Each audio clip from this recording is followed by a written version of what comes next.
I wanted to share with you a great, what I think is an unsung hero of the plant world. This is Lagerstroemia indica, sometimes known as the Crape Myrtle, and these are brilliant plants we've really come to love at Wisley because they love heat and they're very, very tolerant of drought. So I want to share with you a little bit about where we use them at Wisley and what's so great about them. So if you look up Lagerstroemia in old gardening books, first of all, they might not even appear there, or it might tell you they're tender, they're not frost hardy, they're not a plant to grow outdoors. So the RHS did a trial on these several years ago now.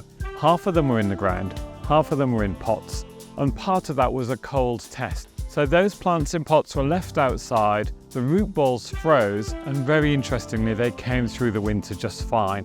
What we found is they just need good summer heat to get them to grow, to ripen the wood, and to get them to set flower buds and flower before the autumn came. And we found at Wisley, because it is such a hot place in the UK at Wisley, that they will grow in the open ground. So you will now see many of them through the rose garden and through the mixed borders. So they're not just against sunny walls, but in much more open locations.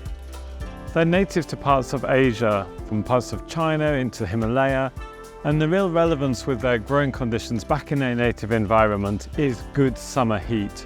So I'm not saying this is a plant that's going to start springing up maybe on the Yorkshire coast in inland Scotland, but in the southeast of England or wherever there's good heat, so maybe in urban settings or even just against the south wall, these will reward you with brilliant flowers in late summer into early autumn. Autumn colour is good on the leaves too, and they're generally coming in ranges of pinks, almost into red, whites, and some brilliant purples. While some of the Lagerstroemias we looked at before look quite shrubby, and you can keep them pruned as a shrub, they also do make a small tree in time.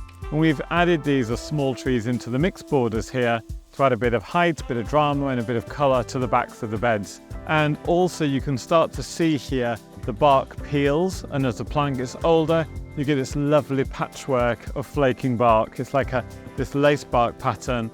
Even though they are deciduous, the winter interest is still great from that bark. So plant them as a group or as a multi-stem and you'll really get to enjoy that bark to its full advantage. In terms of pest and disease, they're pretty trouble-free. The thing they can fall victim to in a very cool, wet summer is powdery mildew. It's nothing terminal, but it does mess up the flower buds. So again, it goes back to having a very, very warm, hot, sunny position. Choose a named cultivar of Lagerstroemia indica in our experience, that will give you the best results, and then have some fun with it from there. So I hope this has opened your eyes to Lagerstroemia and you might be tempted to give one a go at home.